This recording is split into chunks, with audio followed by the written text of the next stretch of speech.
What's up, guys? Welcome to Munchkins Gaming, where we take your gaming to the next level. This is Munchkins logging in to bring you your Brave Cross Hero of the Week. This week's Hero of the Week is the literal Slayer. Slayer is considered as a front hero with ratings of A for survivability, A for DPS, and A for support. His main skill is called the Dragon Slayer, which he can kill one unit instantly, transferring the unit's current remaining HP to you. If target is a hero or a boss, he deals a 791% attack damage and convert the damage dealt into HP. If the target is a hero, ignore 60% of the target's defense. Increase all ally attack and defense by 30% for 7 seconds. He cannot get rage during this time. His basic attack damages 2 units for 70% attack and restores 2 rage.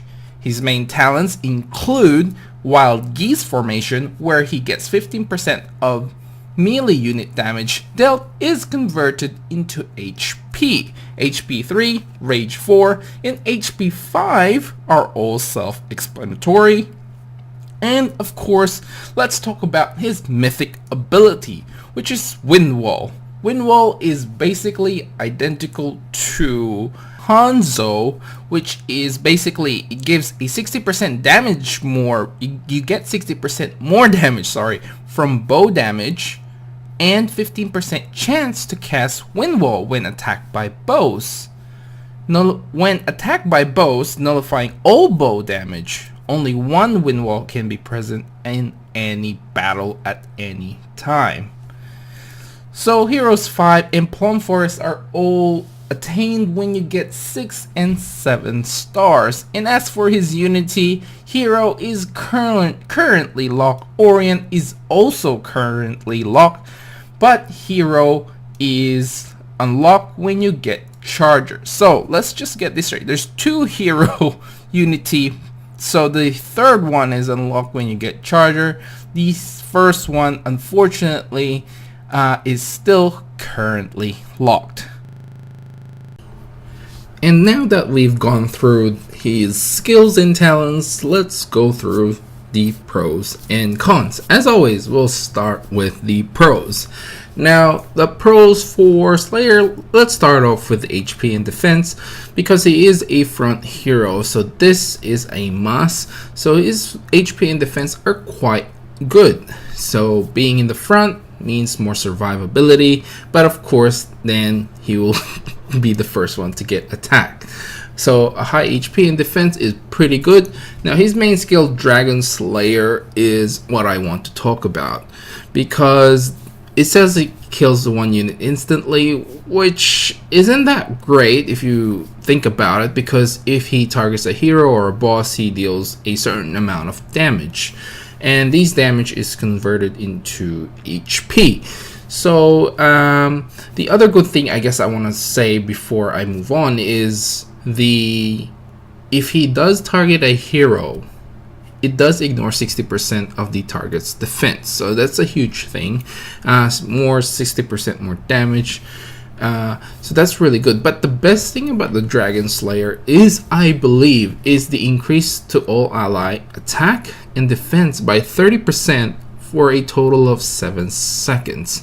Now unfortunately you can't gain any rage during this time. However, if you can time it right, that 30% for 7 seconds is a huge thing. That could be a multiple awakenings as well, and it gives you more DPS. So as for his talents, his basic attack isn't that that great, but he does restore 2 rage, which is always a good thing, so that's extra rage. But the main talent I want to talk about, is the Wild Geese Formation. So this is a 15% of melee units damage dealt is converted into HP.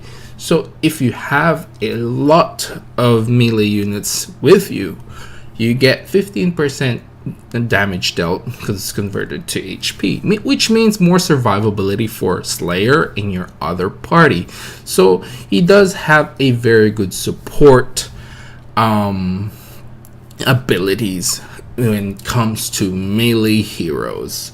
Now Winwall, I do want to talk about a little bit. I did mention that this is just like Hanzo's. It's a give and take really. There's plus 60% damage from bow damage, which isn't really that great. But there is a 15% chance to cast Windwall. Now I believe the 50% is a little bit small, but however, if he does manage to activate it, it does nullify all bow damage. So I think this is teetering between the pros and cons. You can take what you want with it, and of course you can say it's really a con. It's not a great mythic ability. It's not a unique mythic ability as well, but I do have to mention that this does nullify all bow damage. So there is that going for it. Now let's go through the cons. Of course, the cons would be his DPS. It's not that great, I must say. His of course his talents doesn't have a wide variety, as I want to say. A lot of it is more HP, which could they could have given us another ability or another talent, if you want to call it that helps Slayer a little bit more on the DPS side. But he gets max HP 1500, max HP 2500, which I think are very small increments anyway, especially when you're fighting in the end game. If you're using Slayer in end game, and if you're using him in PvP and PvE or something along that lines, 2000, 3000, 4000 isn't really that huge of a boost in HP, because basically the HP in the higher end is like over 100,000 HPs. I mean, right now my Slayer is like at 92,000, so if my War Soul is a little bit higher, then yeah, we would be in the over thousands and thousands of HP.